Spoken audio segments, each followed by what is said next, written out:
Welcome to Peoria. When I first took office as mayor, I made a promise to elevate our community, our home, to its fullest potential. I outlined a bold agenda to move our city forward, and over the past 4 years, I have been honored to work alongside Peoria City Council and Peoria leadership to guide Peoria's transition from a bedroom community into a thriving modern city. It's been a busy first term, but with our residents' quality of life at the forefront of everything I do, we've made tremendous progress. We've preserved critical open space and added more trails. We've welcomed family-owned and international businesses. We've enhanced the places and spaces throughout our community that make us special. And we've elevated our public services to ensure our city forever remains the vibrant, charming, and stable community we all know and love. Everything we do is to improve the lives of those who call Peoria home. And I believe this commitment is one of the reasons why Peoria was ranked the #1 city to live in Arizona by Money Magazine. We have an eye on the future, and we are doing all that we can to embrace the growth that is happening, guide our evolution with a fresh perspective, and at the same time, maintain our rich heritage and the unique character that makes us a city of distinction. The vision for Peoria's finest future is inspired by the amazing residents who are moving our community forward each and every day. It is the people who make our community special, and when we look a little closer, we see their stories. Stories of residents pushing themselves to reach their fullest potential, and stories of service. Service to those we love most and service to those we have never met. They immerse themselves in the incredible assets that our community is known for. Let's take a closer look at what makes Peoria such a special place to live.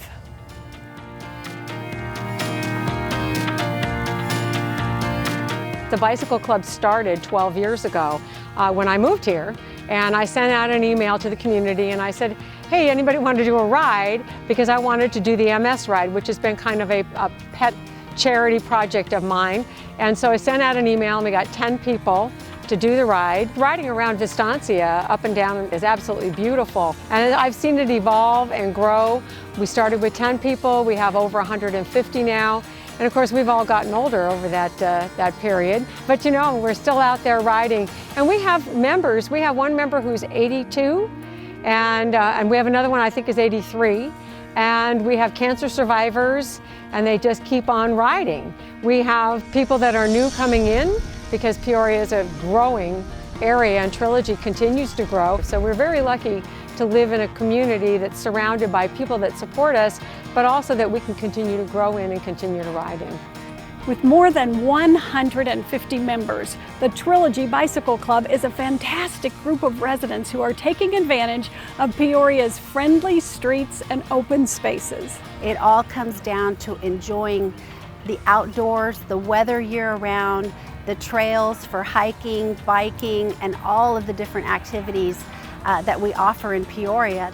Peoria's environment is exceptional, and we want to make sure that our residents always have a visible connection to the beautiful Sonoran Desert that we call home. I grew up in the desert, and that meant entire summers spent in the pool, the lake, or the river. Water is such a magnetic attraction, and water safety must be embedded within our community. We have many partners who share our mission to help children and adults develop vital water safety skills. And this past year, we were thrilled to host the most decorated Olympian of all time, Michael Phelps, right here at a Peoria pool. Awesome. Freestyle back. 1, 2, 3. We can share with our friends and family and have the chance to save a life. So thank you. You know, being able to reach 1,000 kids this summer, you know, that's incredible. So, you know, and like I said, Nicole and I, this is our home. We love being down here, and honestly, we can't thank the community for every community for welcoming us like they have. But I think this is a great start for here in Arizona, being able to teach 1,000 kids here in Peoria. And I can't thank the state of Arizona, but also the city of Peoria enough for really being able to jump on board with what our mission is. I am the head manager at Peoria High School Pool. I've been working for the city for about 13 years. I grew up in Peoria. I was in the same house my whole life. My parents never moved. The environment is so friendly and it's so welcoming to the public and to those that want to work with the city. And we really are all about safety and all about the public first. And so putting the public first and knowing the safety that and going through the training and going through the practicing that we do, it just really makes you feel like you're doing something bigger than yourself and that you really are keeping these kids and these adults and anybody that comes to our through our systems, whether it's during public times, open times where people can come and swim, or through lessons, that you're really doing something bigger than yourself and you're helping the city be safe and have fun at the same time. So I think that's what kept me in with the city the most, is just the environment that we build, not just for the people that are employed through us, but also for the public. Groups like Sidewinder Little League have an amazing way of bringing people together. Not only are they teaching our children lifelong skills like confidence and teamwork, they are bringing out the very best of our community by helping families create friendships and memories to last a lifetime. This is the place to be. I mean, this is evident out here today. We get 1,000 people out here for opening day ceremonies. We have 400 players in our league. It's grown tremendously over the years. The parents are involved, community's involved, kids are passionate out here playing the game. It's really just an opportunity for me to give back to my community in something that I'm passionate about. Being able to be out here and coach and work with these boys and girls at the age they're at now and really kind of set some framework for them as they grow older. You know, being in the dugout with the kids during games and seeing them succeed, and it's something that just kind of drives me. I get excited about it, passionate about it, and really just out here having fun with the kids. It's a great place to be. We've got a great partnership with the city as a league as well, and it makes it easy for us to be able to put all this together and be able to put the best product on the field for our families as well. As you can see, Peoria is an incredibly vibrant city. In the coming year, we're making even more improvements to public spaces. We'll continue to add more inclusive playgrounds designed for all children, and construction is underway for the long-awaited Paloma Community Park.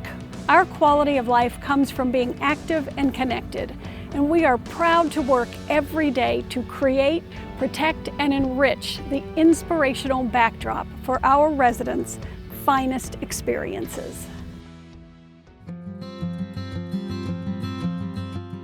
Supporting our veterans has been near and dear to my heart for many years.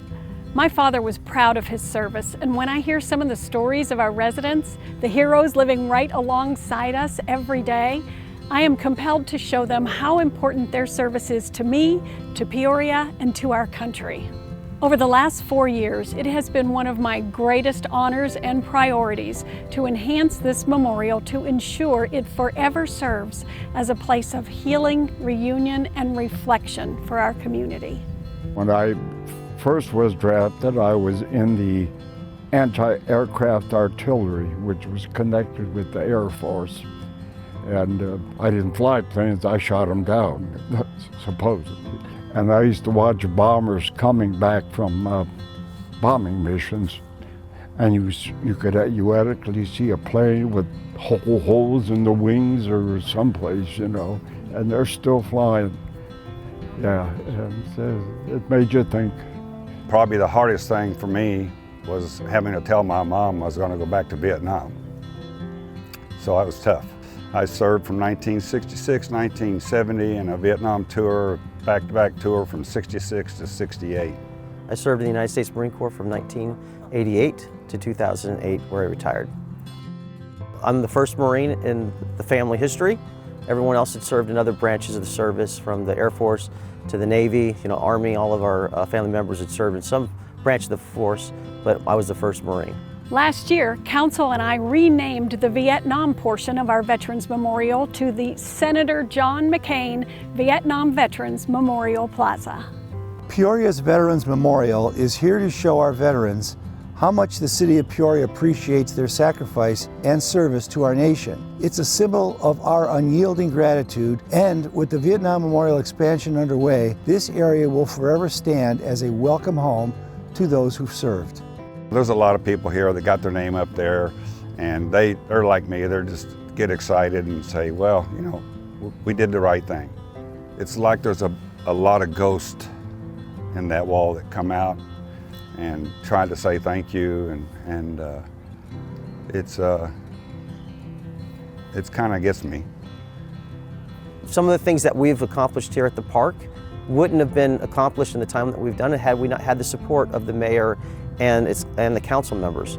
We were forward-thinking when we thought about naming part of the park here for Senator John McCain, and that got done pretty quickly. I think within 3 months we got approval. And for me, working with cities before, that's just unheard of. Something where everybody in the city or any visitors can see it, so it's very nice. The Honor Wall is one of my favorite parts of this award-winning memorial. Having my father's name inscribed on this wall will forever be one of my most cherished memories. And when I see other families visit the wall where their loved ones are also memorialized, I'm reminded of why it is so important that we do all that we can to honor the legacy of their service to our country. Helen Keller's ability to overcome adversity has been an inspiration to me throughout my life. She once said, "Alone we can do so little. Together we can do so much." The strength of our dynamic city comes from being connected to those around us, and I'm always amazed at how our residents and neighborhoods serve and support each other. This year, I selected the American Legion Auxiliary as my charity of choice. With a worldwide mission of service to veterans, military, and their families, the Auxiliary embodies the spirit of service that makes Peoria so special. It is a privilege to support their legacy of honoring our veterans and carrying on the tradition of American patriotism.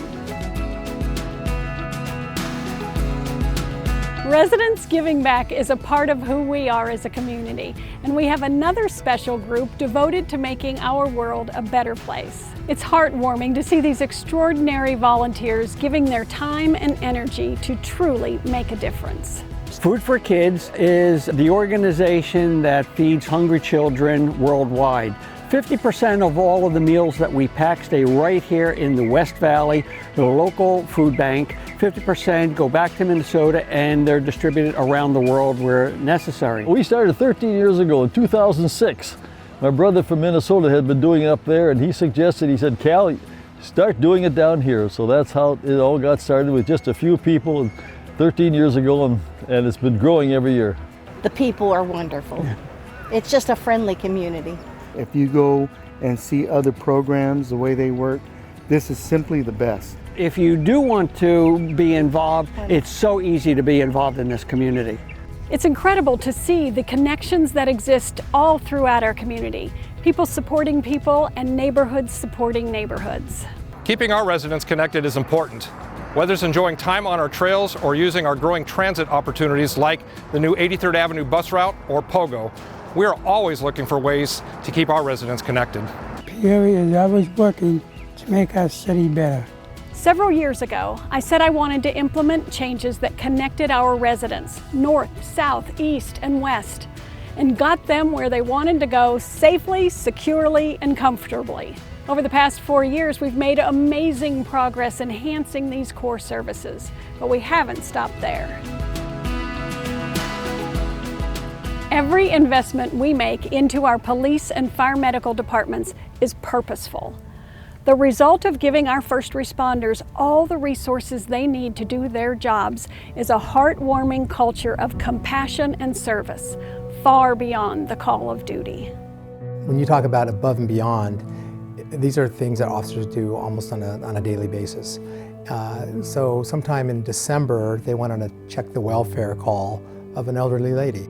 It was late into my shift when a citizen called and said that they were concerned about an elderly lady that was walking around in this apartment complex. I could see in the window, the side window, it was her bedroom.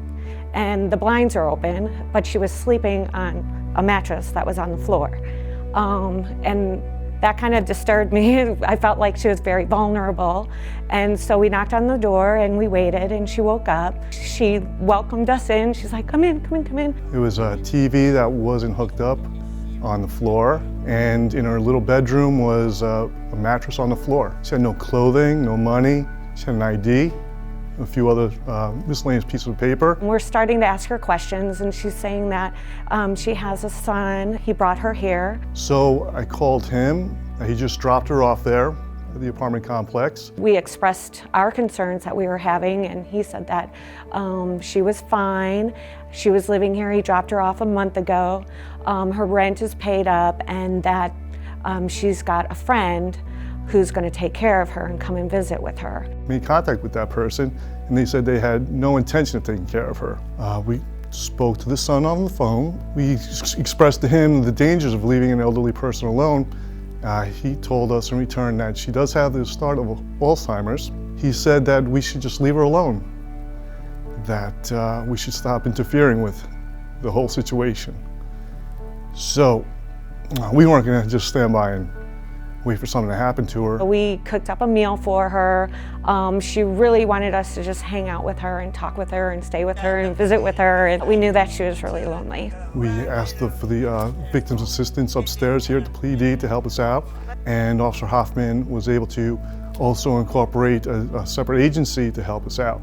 As we were talking with her and cooking for her, a service that works for Adult Protective Services knocked on the door, and it was like, oh my gosh, this is like a calling.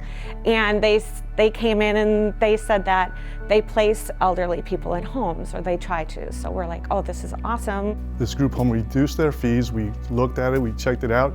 It's in a lovely neighborhood, lovely people to watch over her. She has her own space in a master bedroom. So we packed her up, we just put her in our car, brought her to the home. Me and Steve walked in with her, you know, and immediately when she walked in, she had a big smile on her face. The nursing staff greeted her, and we walked around, and she felt really comfortable. Afterwards, Officer Hoffman and I followed up on her. She's doing great. She's eating well. Just like anyone else, we go to help. There's always this unexpected sense that they get from officers doing these types of things that seem extraordinary, but when you've been in the business as long as I have, you start to realize that officers are very compassionate. They care about their community, they care about the people that they serve, and they want to do what's right. Only on ABC 15 tonight, Valley firefighters going beyond the call of duty. It all began with a call for service that led to this extraordinary moment. Ladder 191 responded to a call for a lift assist with a resident that lived nearby. We arrived on scene and we found a grandmotherly aged woman who was kind of tangled up at the base of her stairs outside of her house. Pat's daughter called 911 and Peoria firefighters quickly arrived, treated Pat, but instead of leaving, began asking questions. We helped her to her feet and we did an exam on her and talked to her, and she didn't seem to be injured, she just needed help up. She would transport herself from a wheelchair, walk up the steps, and then into the house. And so she tried to make it and she couldn't. James said, we don't want this to happen to you again. And he said, let me look at the backyard. So he came around, looked at the backyard, and he said, we can build you a ramp. Isn't that sweet? And she told me that she had looked into it and it was very expensive. I took it from there. I said, I think we can help you. The fire chief has empowered us to do the right thing, to take the opportunity to help the people that need the most help when we can. Then during the process, the Peoria Firefighters Charity Organization, they reached out to us and they provided all the building materials. I called her back later that day and I said, if you're free tomorrow, I'd like to come out and we'd like to help you with your situation.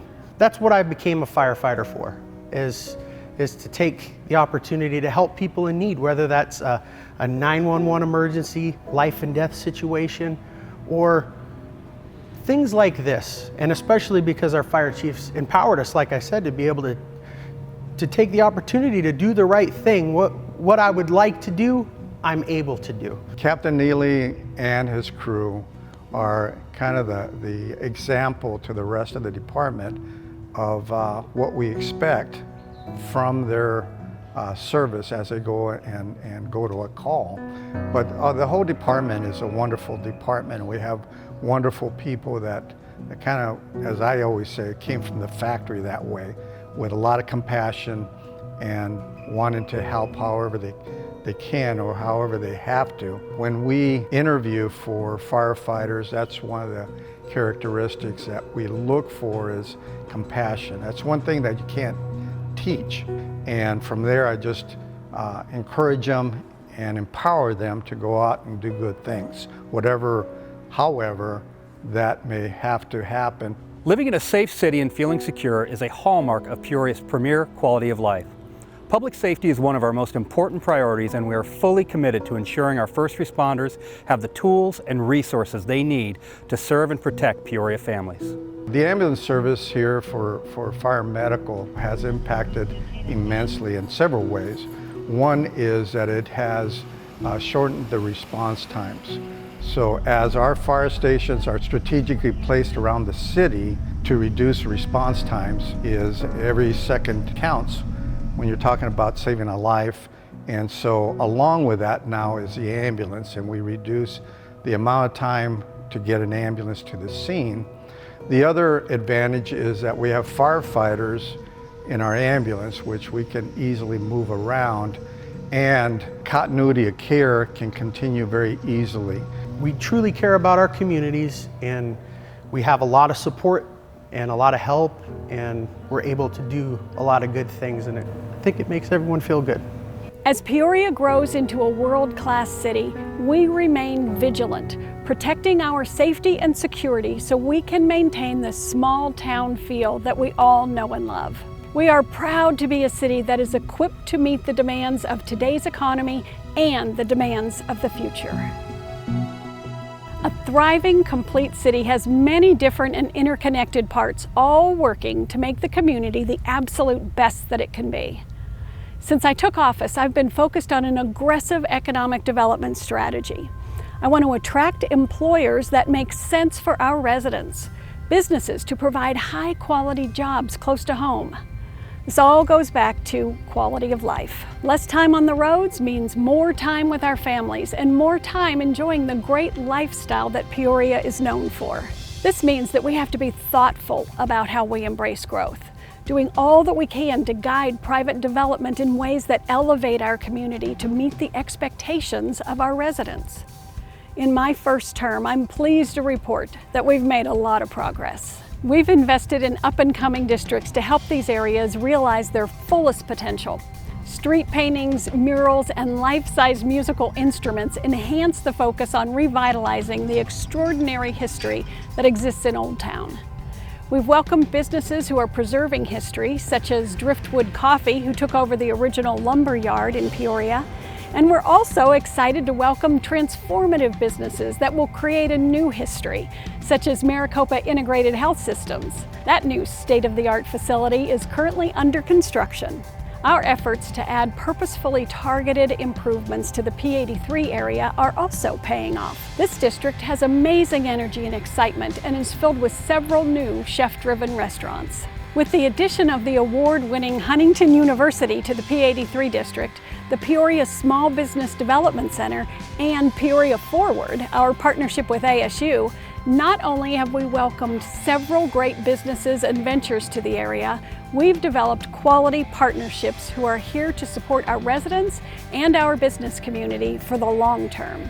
Taking notice of this vitality, Marriott Hotel is bringing more than 200 rooms to this bustling area. With a rooftop pool and walking distance from the top-rated Peoria Sports Complex, we're excited to welcome them to our robust entertainment district. Complementing Peoria's active lifestyle, we are pleased to welcome the luxury fitness facility Lifetime Athletic.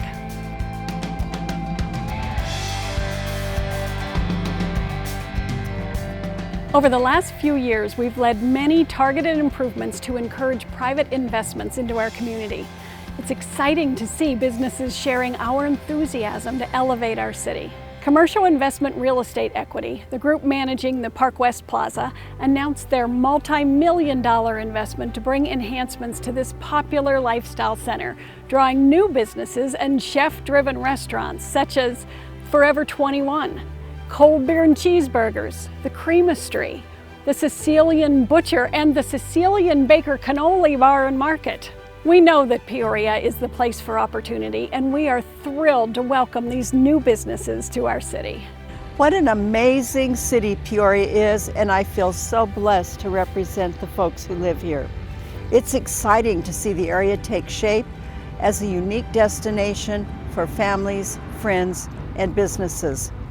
There's a wonderful immersion of art, placemaking, and of course, the $70 million investment by MIHS to develop a state-of-the-art healthcare facility right here in the heart of this amazing district.